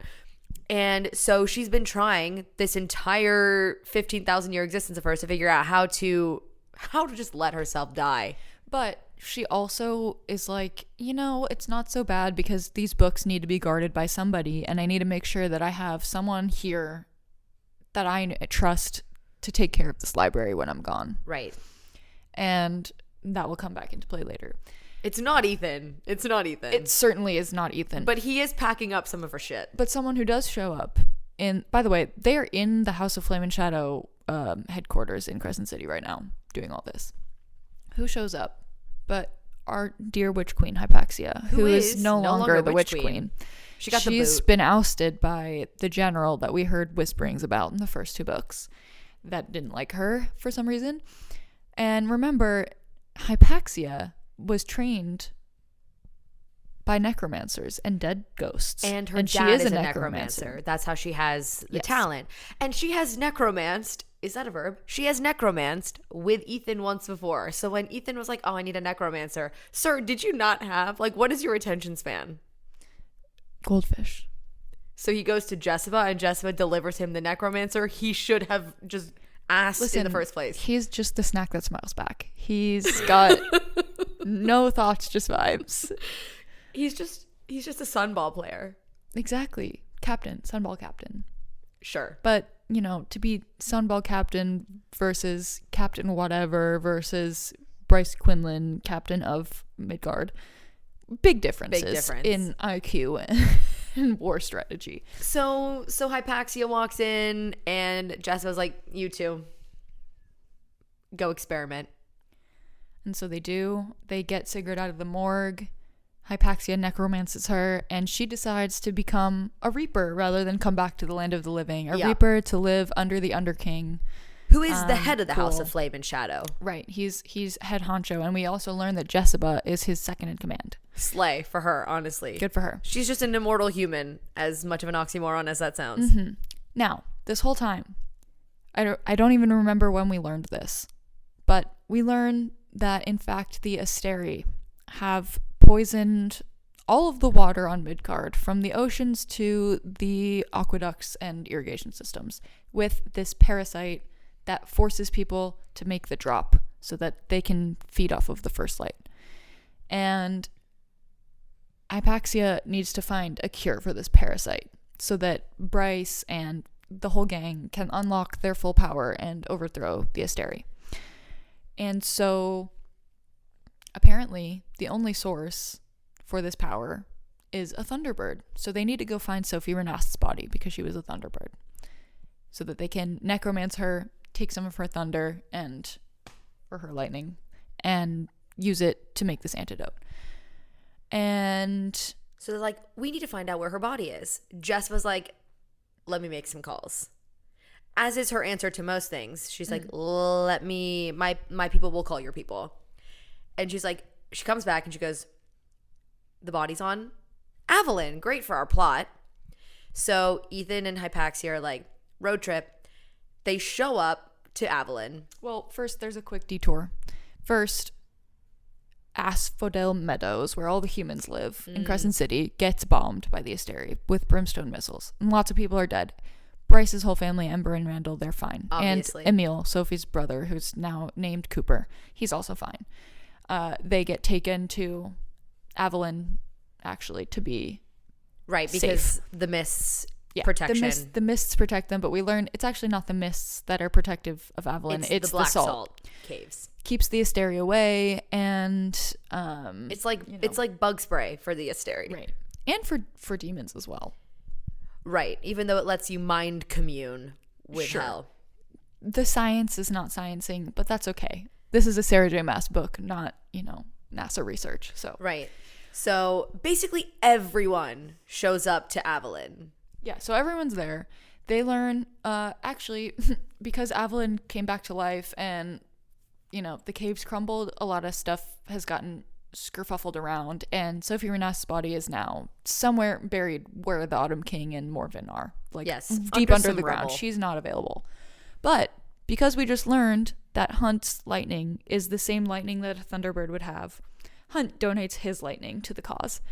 And so apparently they can store it in these crystals, similarly to when Regulus took some from him in the dungeons. And it's very unstable, but Hypaxia and Ethan take the lightning back with them to Crescent City, back to the lab, so they can experiment with it and make this antidote. Yeah, and let it be known, too, that part of the reason they needed Sophie Renast is because in order to try to, like, re-bring Sigrid back to the land of the living rather than the Reapers, Hypaxia was like, we can use the Thunderbird energy to do that. And they are like, maybe Hunt's lightning will work, but then Bryce is like, no, we need to use the lightning for the antidote. Yeah, Reaper can be secondary. Right. So Ethan is stuck in this like middle ground of like wanting to help everyone and knowing that they need to make this antidote, and also just feeling really freaking bad that Sigrid is still a Reaper. So he's kind of in this like mental purgatory. Yes. Poor guy.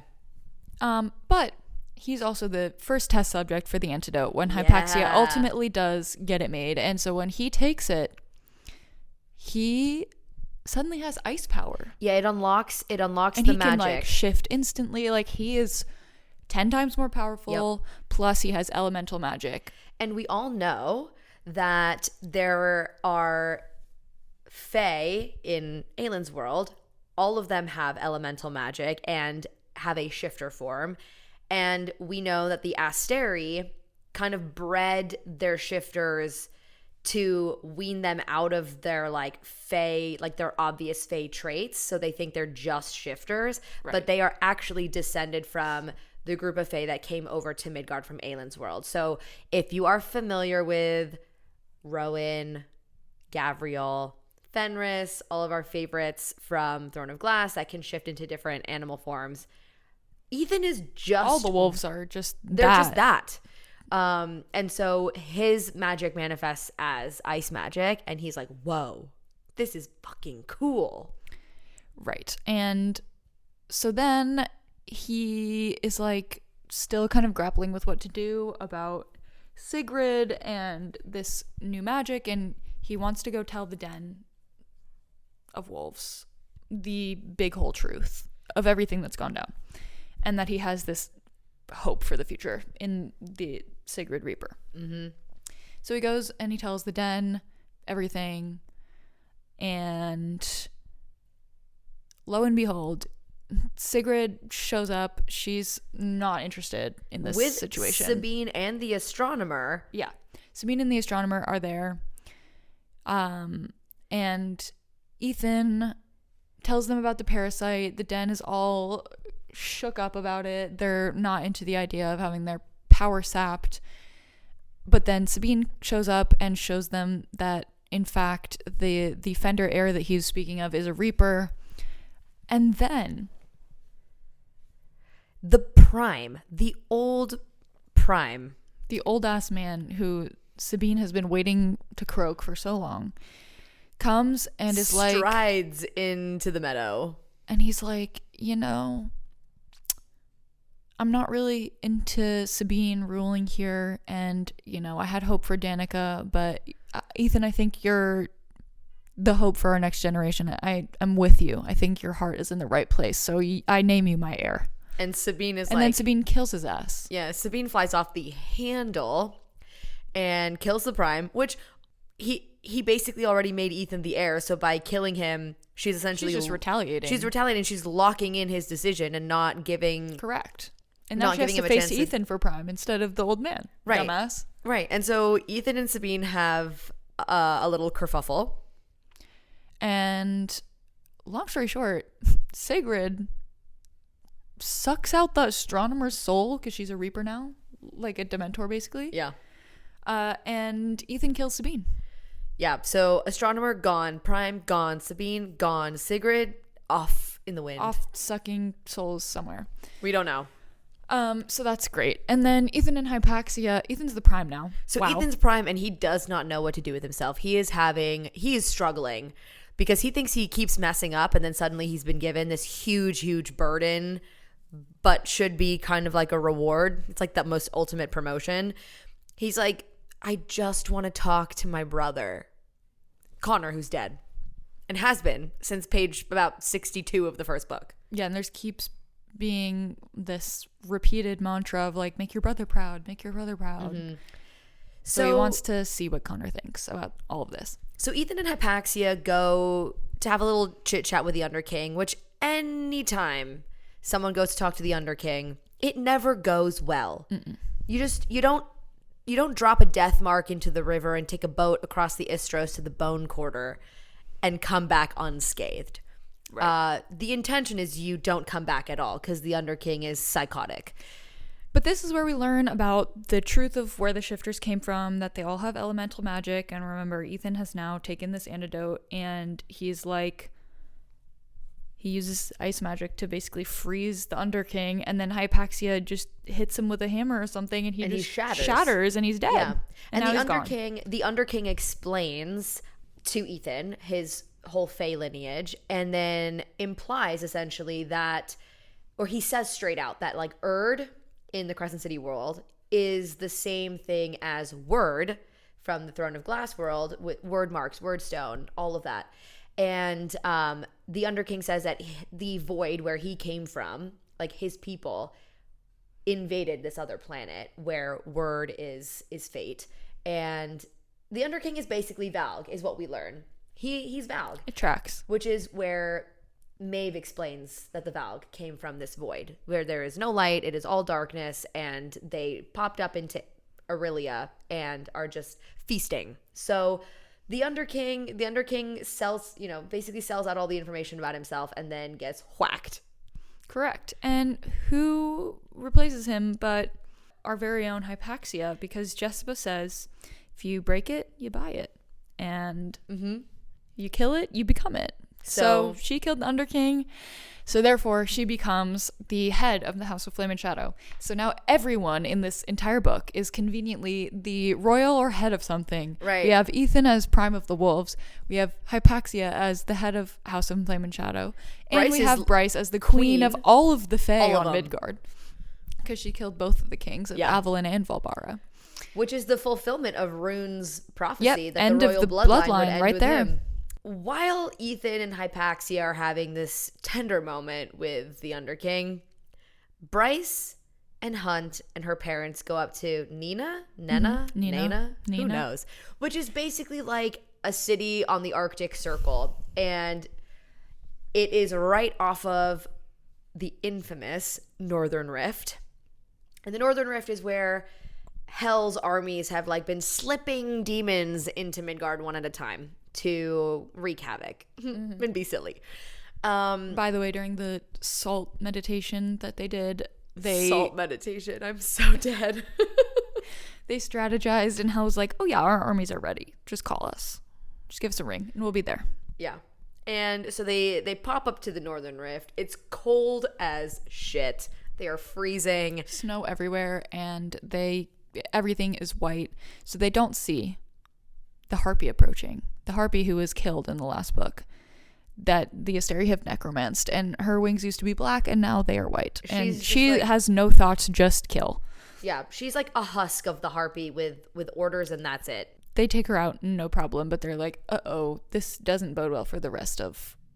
There was not really payoff for this. We'll get there, but anyway. So Bryce opens the rift, but we're like, okay, she's going to recruit Hell. But before she opens the rift to Hell, she opens the rift and pops open a nice portal to Nesta, having a cozy moment by the fire in the house. And she's like, this bitch is back. Nesta's like, why are you here?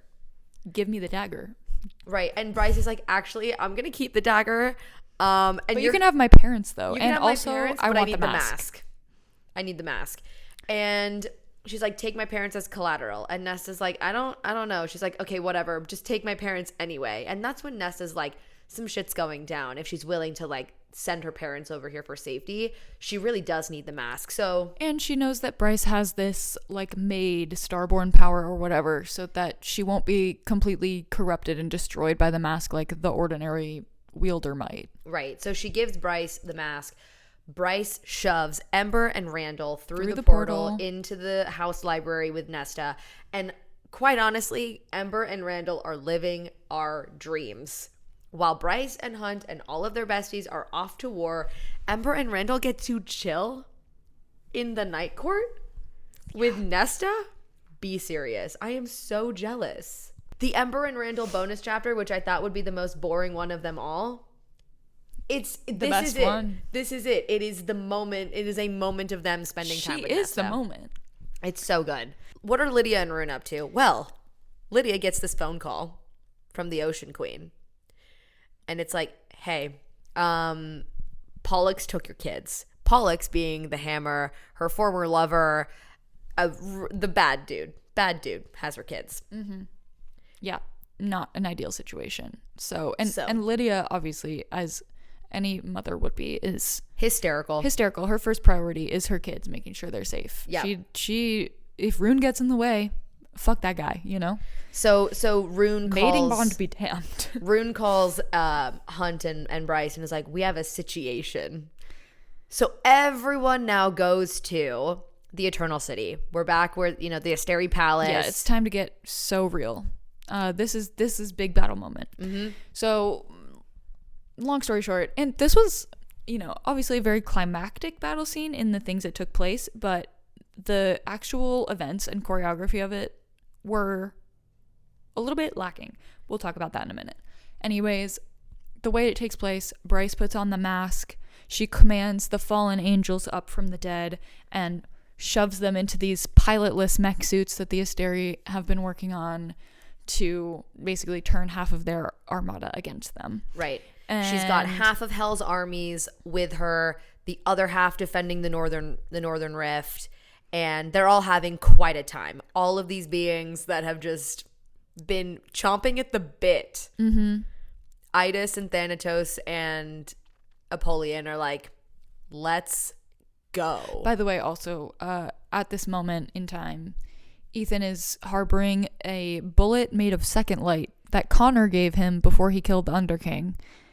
That all of the dead poured their final shred they made of this energy. Bullet out of melted down death marks from your passage into the Bone Quarter, and then they all walked through the gate to give their second light, and Ethan slammed the bullet on the gate to imbue it with all the second light of all the dead in the Bone Quarter. So he has that, and it's meant for the Godslayer rifle for Bryce to use against the Asteri. So he's like, must get bullet with rifle to Eternal City. So he's just sprinting with his wolf ass. Right. And then you've got Therion, who's en route with the antidote. Mm-hmm.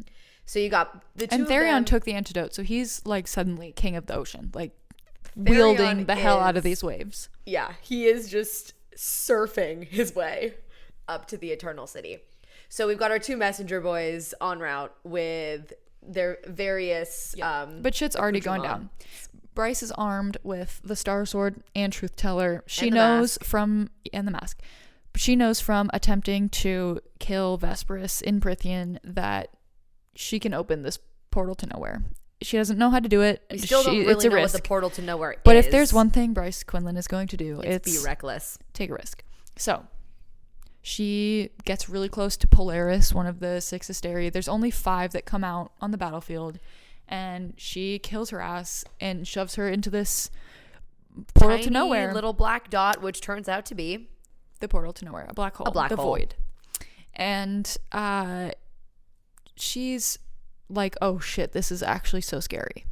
This is dangerous, and it will hurt me slows. Too. Yep. It takes a lot of power, a lot of energy, and a lot of control to not go in after the Asteri who's getting sucked. Correct. And it takes a lot of energy to wield those weapons and create that portal to nowhere as well. So she's already like half drained herself, which was really stupid. That wasn't part of their plan. The plan was for her and Hunt to teleport and destroy the First Light core, which they go to do after. Fuels the Asteri. But Rune does now say, like, okay, we're trying to find Lydia's kids. So, like, we take a little bit of a detour to go and try and find Rune and Lydia.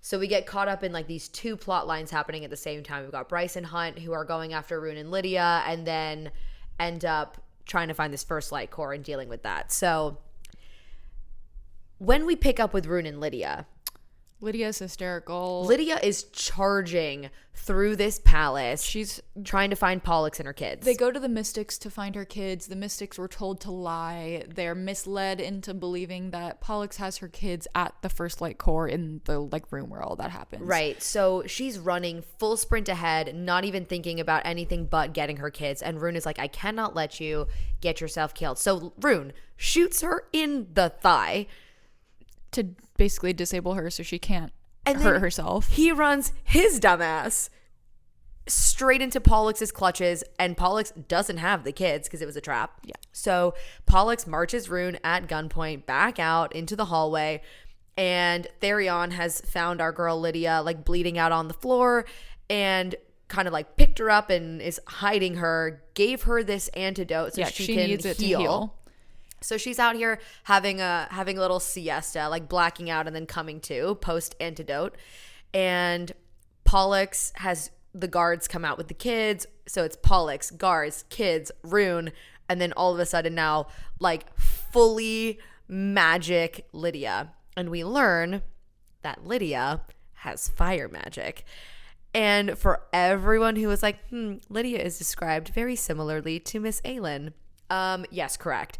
Lydia tells us in her little inner monologue that she is descended from Brannon Galathinius, and that is why one of her sons is named Bran.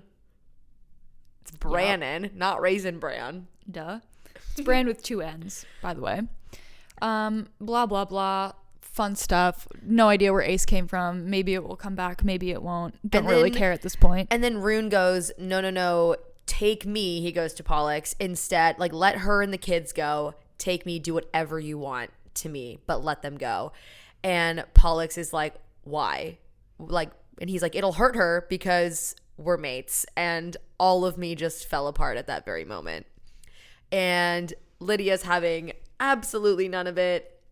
And she just incinerates Pollux instead. Yep, burns him from the inside out. Love that for her. Yeah, a charbroiled Pollux, if you will. And at this time, Declan and Flynn are just driving around the city in this white van, very creepy candy grabber style, just like waiting for triage to need to happen. And Declan's also manning the keys, of course. Right. He's tip-tapping on the keys. Yeah, he's on the sticks right now. And so Rune and Lydia and Therion whip it back outside to get in this van. But Lydia tells Rune, take the kids, get them somewhere safe. I got one thing I gotta do. Just one. And she starts marching. She starts marching her fiery ass into the heart of battle and just smelting shit as she goes. Like, she doesn't even have to touch it. She's just melting. Just incinerating everything. Right, left, and center. And then there's a moment where she's like, I gotta get close enough to these big-ass tanks. And that like, blast, I also won't escape the right, blast. she's like, I will incinerate myself. She was going to Cormac herself, essentially. And I got really, really scared. I was really scared we were going to lose Lydia. But who else has fire magic to incinerate things that came to the rescue? The fire sprites. We love Erithis. Got all her besties from across the planet. And to come just absolutely wreak havoc on the fire sprites are out here shit. just causing little explosions. And we love that for them. They saw this big flame, Lydia, marching through the battlefield, and they were like, Mommy? And immediately went to help her, which slay. Now, while all this is happening, Bryce and Hunt are dealing with Regulus in the First Light core room. We learn, much like other planets where we learned in Celine's speech at the beginning of the book on Prythian, that the Asteri like to create kill switches for their planets. And in Prythian, it's the cauldron. If you destroy the cauldron, the world itself gets destroyed. We know this from Wings and Ruin. Right. So we find out, obviously, the Asteri were the ones who made the cauldron. Yes. The kill switch that it is. So, like, I hate them even more now because they are the reason we almost lost Rhysand at the end of Wings and Ruin. Yes. So if they weren't already dead to me, they can officially fully dead to they can all of rot us. in the void for all I care. And they will. And they will. Yes. So the first light core. The first light core is the kill switch for the planet. So womp womp, the thing that they wanted to destroy to cut off the Asteri's power actually would end all of Midgard. But you know what Bryce has is the ability to open a portal to nowhere. Right. And so she and Hunt are just hammering at the crystal around the first light core, trying to get to it. And she is currently also in possession of the Godslayer rifle. Ethan managed to get her the rifle, and Regulus is like, you really don't want to do this. And she's like, oh, I really do. Yeah. And so once she fires the Godslayer bullet with the second light in it, she fires it not at an Asteri, but at the first light core. And when it hits, it creates a black hole. And, you know, Bryce thinks on her feet. She's like, you know what? I can create a bigger one. Right. She's like, you know what'll suck up a black hole? Another bigger, better black hole. Black right. hole. Of course. Naturally. So she Science creates a black hole. And it starts sucking everything in and starts sucking the whole palace in.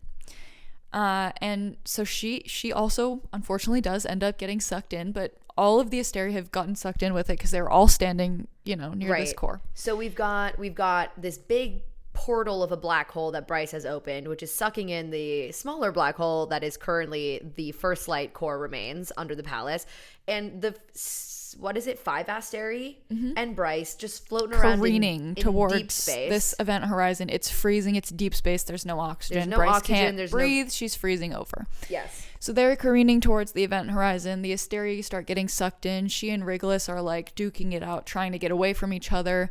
Hunt realizes, oh shit, Bryce is gonna die. She just got sucked into the Asteri thing. And he's like, I need the mask. Bryce had given him the mask for safekeeping. And let it be known, Hunt doesn't have starborn power or any sort of maid power that would allow him to use the mask. But he's naturally. a test tube baby. But he's a test tube baby. And but one of the perks of the handful of smut moments we get in this book is that Hunt and Bryce are able to essentially trade a little bit of their power with each other. Okay, Sarah. Whatever you say. Like, thank you. So Hunt's like, yeah, I got a little kernel of Bryce's power from smut, and so he puts on the mask and he's gonna be fine. Whatever. He puts on the mask. He finds this mech suit and realizes that it's being inhabited by the spirit of Shahar, his fallen lover. And the leader of the first rebellion. Yep. And so she lets him into the suit. She flies off into, you know, deep second space. light world, whatever. And he dives in this mech suit to go save Bryce. He thankfully ends up pulling her out before she falls over the event horizon of the black hole within the black hole. Regulus's bitch ass gets sucked in, thank God. Yep. And Hunt is like taking her back towards the opening of the portal she opened. Yeah. And at this moment, literally every single person who is there, all of the princes of hell, the 3 that are there, every one of their friends, it's like an elevator where the doors are closing. They are holding this portal open. Because Bryce was trying to close the portal before she fell into this black hole so that, you know, the Asteri obviously wouldn't be able escape. to get back through. So they are holding these like the jaws of the portal open. Hunt just throws out a whip of lightning, hellfire. Apollyon catches it and is like basically like pulling it like a leash. So stupid. He's belaying Hunt back through the portal, and they get there and Bryce is oxygen deprived and dead. And naturally, you know, Sarah loves a convenient resurrection, and personally I was here for this one because I would not have been happy if Bryce fucking died at the end of this book. So who shows up conveniently but Jessica and Hypaxia? And Jessica's like, you know, Hypaxia is now the head of the House of Flame and Shadow. I trust her to protect these books, and I'm ready to die. So Apollyon, release your shackles on me, and I'm gonna trade my place for Bryce. And they're like, you can do that? And everyone's like, yeah. And they're like, okay. And then literally no one fights her on it. No one goes, oh no, please stay. They're like cool. Hypaxia does her little witchy thing, and Jessica and Bryce meet in this nether. It's a very wholesome, tender moment where Jessica is like, go live, Bryce. Come on, you earned it. It's your turn. I'm ready to go. And she sees all of her. And you're not ready to go. No, ma'am. And she sees all of her, fallen besties. We have a Danica, a Lahaba, and a Connor sighting. Goodbye. Yeah. Sighting in the thing that she thought the bone quarter was before she went there. Very sweet, heartfelt. I sobbed my eyes out. But we don't need to talk about that. I wept. And then Bryce is back. She's back to life. Whoa, that was crazy. The Asteria are dead. They did it. There's no more First Light collection, but much to come. And now it's time for Crack Theory O'Clock. Right. So essentially, where do we go from here? Where do we go from the end of Crescent City 3? Let's just talk about House of Many Waters, what we think the hints could be for that book. What's pointing us in that direction? So to me, we have, first things first, First Light 0 is fast approaching. First Light not only powered the Asteria, but powered all of the tech and infrastructure on Midgard and in Crescent City. Which Avalon refused to use First Light, and so they had this very archaic, old way of living on that island, and essentially they're all going to have to revert to that if they don't find an alternative to First Light. And so it's this precious resource all of a sudden now, because without making the drop, they're not going to be creating any big bursts of First Light anytime soon. Right. And the thing that points me in the direction of House of Many Waters is that we know from the Depth Charger and from the River Queen that the Ocean Queen and these underwater deities have the ability to create tech that isn't powered by First Light. The Depth Charger is not powered by First Light, but it is a fully operational underwater mobile city. So I am certain that the Ocean Queen will play a very major role in instilling the new infrastructure of Crescent City in the book House of Many Waters, which is very much a long way off, I'm sure, but will be exciting when we get it. Right. I honestly think it's going to be 3 years till we get that book. Probably. Because we're getting ACOTAR 5 next. The book after ACOTAR 5, Sarah just said on her Today interview that it's in a world undisclosed, but that it'll be a very emotional story for her to tell. Don't think that's going to be Crescent City 4, to be honest with you. No, so it's probably her new series. I think it's her new series. There's also people thinking that it might be in the Throne of Glass world, but I don't know. She has literally said that she's not writing any more Throne of Glass books, and ALLLL needs to rest. And it has been announced that there's a new series from Sarah coming, so I think it's that. Or maybe it's a standalone. Would love that. I would love a standalone from Sarah. That would be interesting. That would be a bold choice. I think that'd be sick. Anyways. Yeah, I think the Ocean Queen's going to play a big role. Therion is going to play a big role because he's now hated by all of these people, sort of, but he kind of made amends with the River Queen a little bit. Yeah. The wolves will also come into play. I think, honestly, the house system at large is going to be abolished. Bryce already started the chain reaction by renouncing her own queendom and saying, the Fae are not ever going to have a hierarchy again. I want it's democracy. It's going to be a democracy. She said, we're going to... The archangels, Hunt was like, Isaiah, I want you to run the ship with the angels. And it's not about who has the most power in their veins or who could literally obliterate everybody else. He's like, I have hellfire. I don't want to lead you people. And he gives it to Isaiah, who has the personality to do it. And the skills and the emotional intelligence and to do instead, yes, exactly. And now Hunt is just Bryce's sexy assistant, as he likes to say. There's this moment at the very end where Bryce is setting up her townhouse where she is placing. She's running Jessica's business again. Right. Jessica left her everything, so she's putting all of the Parthos books up so that they can be accessed by the public. And Hunt literally goes, okay, so now if I'm not part of the 33rd, if I'm not doing all these other things, what am I supposed to do? File for unemployment? And it is the most normal thing to say. But he's a hunky angel with hellfire in his veins. It is unserious for Hunt to be out here filing for unemployment or even suggesting it. I cackled. So silly. But we love it. I mean, that's kind of the end of the rope for the House of Many Waters theories. Anything about the River Queen, you think? I don't know. I think there's a handful of characters that have unresolved plots that could weave into that, obviously with Ethan as Prime.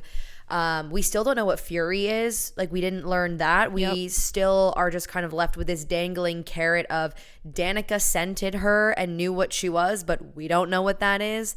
And I think the working theory is she's perhaps Thanatos' daughter, Thanatos being Prince of the Ravine, one of the princes of hell. In Greek mythology, Thanatos has a daughter, and I'm not going to pronounce the name correctly, so I'm not even going to try, but the Greek name translates to literally the word Fury. So, like, is Fury the daughter of a prince of hell? Like, the legitimate daughter, not the test tube child that Hunt is. And are there more? Correct. So we've got a couple of characters with plots that could unravel. Therion and Sathia Flynn, they've got some unresolved business. Sathia's out here running after her ex-boyfriend.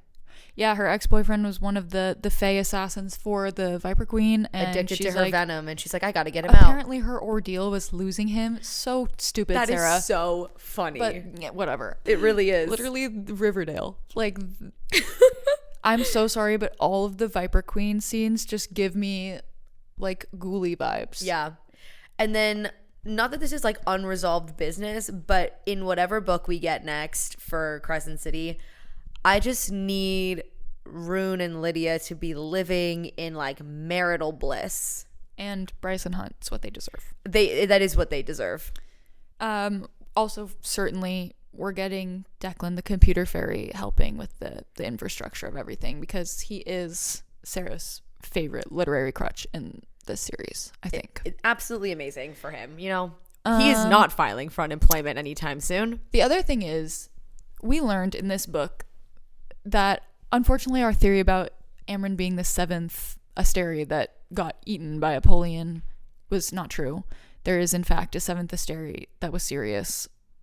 Who was... Not Sirius like the word Sirius, but Sirius like Sirius.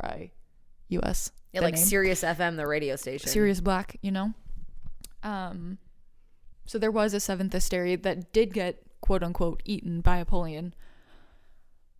But I think Amryn could still be an Asteri, because what we learned is that Vesperus, the Asteri that was in the tomb... Yeah, underneath the prison.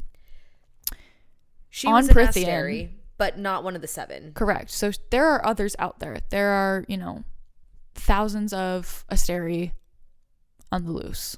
There could possibly be. There very well could be. And the princes of hell that we meet, the 3 of them, 3 of 7, have said in this book that their other 4 brothers, the other armies from their levels of hell 1 through 4, are out, quote unquote, helping other worlds. So, like, where else are we ousting the Asteri? Great question. Hope we find out. Yeah, is it Sarah's new series? Who we don't know yet. Please. We do know they have different names in all these series. I don't think the Valgar Asteri, but no, the Daglin in Prythian was the name that we learned. The Asteri, obviously, in Crescent City, maybe they are being parasitic to a different world. We don't know. We'll find out. What else? What other? Well, let's talk about ALLLL for a second.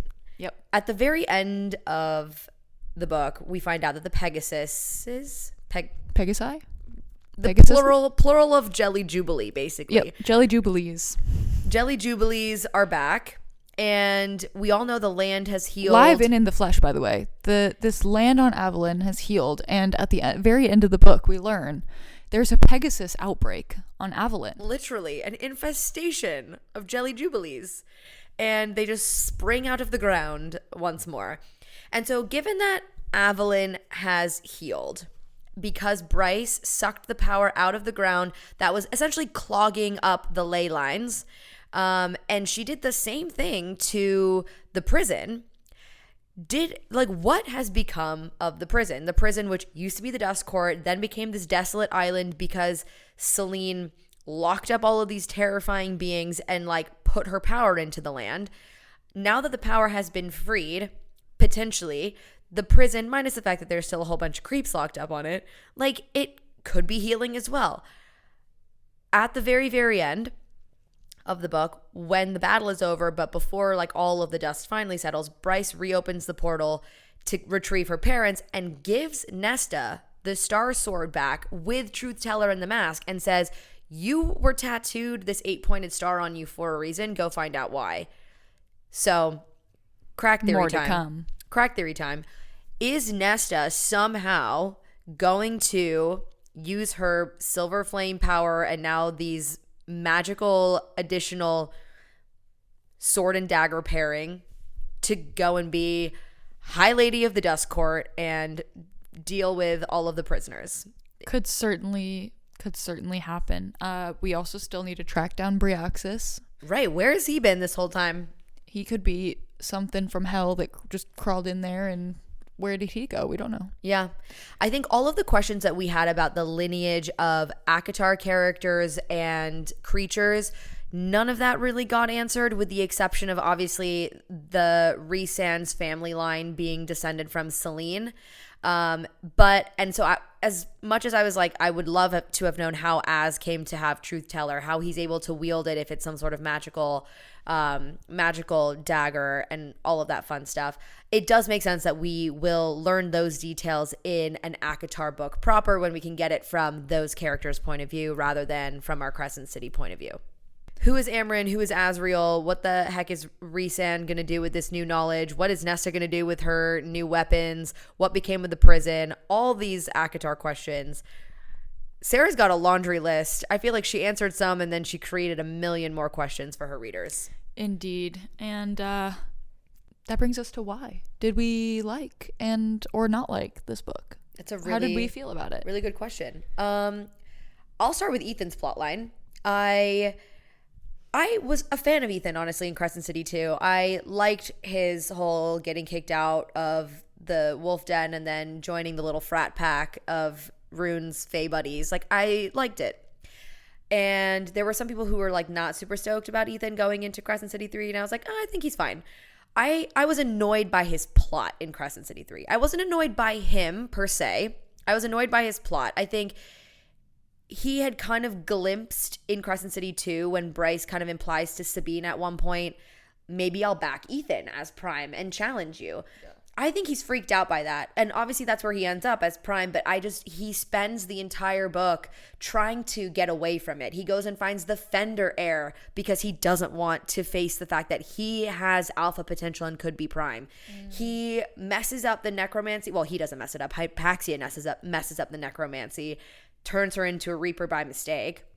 Well, I don't even think that's the case. It's more that Sigrid chose to go Reaper instead of come back to life. Right. So, like, then he continues. He can't just accept that. He continues to do everything he can to try and get her back as avoidance. It's avoidance, really. He doesn't think he's fit to be Prime, I guess. And everyone who's annoyed with him as a character, I just think, honestly, he's just a dude with imposter syndrome. He's just afraid to face it. And so it's honestly very, very relatable at the crux of it all. So those are my thoughts on Ethan. I find him very similar. The argument there about the relatability and like just being a dude, very similar to like the whole Chaol thing in Throne of Glass. So people will fall on either side of the line. I think it's debatable, but I'm with you, honestly. I think Ethan's plotline was a little jumbled, but I totally agree with the points you were making about him more so grappling internally with his own potential and being avoidant of what could be rather than just like being a bumbling fool. Like, I don't think it was necessarily him fumbling the bag because he's incompetent. It was more like genuinely intentionally trying to do the right thing, but also not have to be culpable for his own potential. Right. It's almost like he self-sabotaged his actions a little bit. My main gripe we kind of already touched on. I just cannot get over this trend of these convenient resurrections all the time. and everyone having to be super special high power, which like I know in fantasy that's where you get the most interesting high stakes plot. Like I get it, I really do. You need that. But does everyone have to be the leader of something or other? Everyone? Really? Like we need to have Hypaxia be the head of House of Flaming Shadow. We need to have Ethan be the prime. We need to have Bryce be the queen of everything. Like, girl, please. The other thing was just that the convenient resurrection thing. Like, why does everyone have to come back to life? Even the harpy, no one even wanted her back. No. And like, again, and it was inconsequential. Like, I know it needed to happen because of the full circle hint of Regulus needing to necromance something. As much as I love Lydia, I feel like she should have stayed dead. I will fight you on that one. We're respectfully disagreeing with each other on this one. I know she was needed at the end. I appreciated the payoff of her getting Aylin's firepower and learning about the, Fae connections that we'd suspected with her and the deer and everything. Mm-hmm. But dude, I don't know. It's annoying when everything's always works out happy. Do you think she should have died in the final battle, incinerating herself, or when she jumped off the cliff? I think in the final battle, she should have been incinerated. Okay.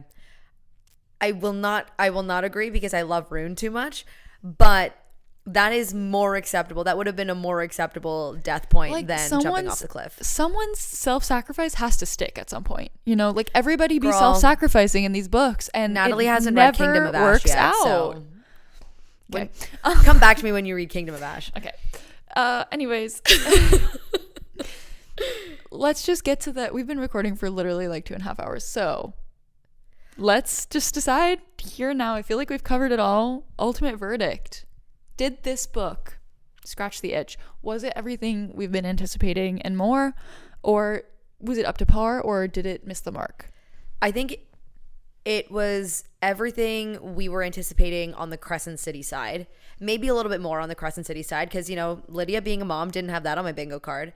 It left a lot of open questions on the ACOTAR side, which, again, I would rather read that from the ACOTAR perspective the more I think about it, so totally fine. So it's like a little yes, a little no, but overall, I think it did the trick.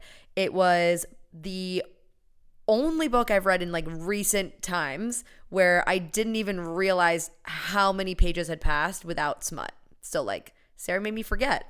I am gonna give Sarah credit on this one. There wasn't really filler. There wasn't really a wasted scene. There was just simply so much going on in this plot that every single scene moved the plot forward. And I really appreciated that. After wasting so much of our time with the Sophie and Emile plotline in House of Sky and Breath, I was relieved to be on a completely dramatic, extremely unserious roller coaster where every scene meant something and was important in some way. Yeah. Whether it was for a plotline that I thought was pointless, like Therion's or Ethan's a little bit, or not. They were at least functional. They at least functioned, and I'm sure they're set up for the next book. Whatever. I really appreciated the fact that Nesta and Azriel were the characters that we got to spend the most time with from the ACOTAR world. I agree with Claudia, though. Like, we waited so long for the crossover moment, and it was a little bit shorter than I think a lot of the fans would have wanted. It was several hundred pages, but like we really only got Bryce, Nesta, Azriel in the caves. That was pretty much it. Mm-hmm. And then returning the mask and whatever. Randall and Reese and like Ember and like that whole thing. Yeah, I can't wait to see where that all leads us. And we ended up getting a lot of good context, setup, and mystery for the next ACOTAR book, which is next. So I can't be too mad. We'll just have to, wait probably a year for that. And then just say a little prayer. Yeah. Yeah. Somehow it's going to be Azriel's book, but yet like Nesta's going to be the main character. I think, again, echoing myself at the beginning of the episode, like this could be a Nesta trilogy. With Azriel as a featured artist. Yeah. On the track. Totally. I can get behind it. And I love it. They're probably my two favorite characters from the series besides Rhysand, obviously. But yes. Or as he is referred to in this book at one point, The Night Court dude. The Night Court dude, indeed. That made me giggle. I did like that, like, he had the impact power-wise on Bryce that we would have expected and wanted. Like, he rippled with Intimidated power her so much that, Yeah. like, even Bryce was scared. Yeah. Bryce isn't scared of Regulus, okay? Yeah. Bryce isn't scared of Adis and Napoleon, but she's scared of Reese. That means something to me. Saying something. What else? I think the prose in this book had its moments where it was good, but it was very blah for the majority of it. It worked, it functioned, it did its job, it moved the plot forward, but it honestly was very reminiscent of Throne of Glass to me. Like, it feels like, I don't know, I just feel like the prose in ACOTAR and even in earlier Crescent City books was more vibrant than this one, but maybe that's just me. Maybe it's just the multitude of action and actual plot that had to get done in this book versus having time to muse and think about it with the prose. Potential. And I'm with you. And I honestly, if the prose had been any flowerier, this would have been 1,600 pages. So I'm okay with it. And my Kindle version was 950. So no, it's not the same size as a book page. So I get why it was longer, but like, damn. She's, again, thick with multiple C's. Yeah. Yeah, I mean, I think that kind of brings us to the end of the episode. Do you have anything else you want to add before we wrap up? No, I think that, this is a good little leaving off point for Crescent City. We have a lot of open questions for ACOTAR. Sarah's doing the same thing as the Viper Queen with her venom and like leaves us wanting more. And we will be a slave to that as long as we shall live. Amen. I will read, regardless of how I feel about the words, I will read every single word that Sarah J. Maas ever puts into the world. I love you, Mom.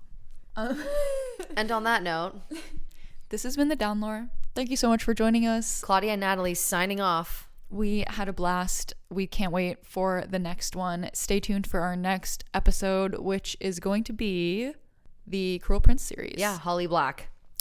We're going to be unpacking Holly Black's first 4 books, and then we will be meeting the March 5th release of the next. I haven't even read them yet, so we have a lot of homework. We have a lot of homework to do in the next few weeks. We do, and I am honestly excited to undertake this journey. I've heard such fantastic things about The Cruel Prince and all of the Elfhame books, so stay tuned for that.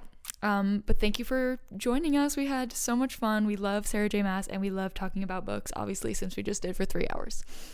Get cracking on Cruel Prince, and we'll see you back here in a couple weeks. Yeah. Follow us on everything at The Downlore. Send us an Instagram, email. Tell us your thoughts on TikTok. House of Flame and Shadow. Please, we would love to hear from you. Okay. All right. That's it, y'all. Bye. Bye.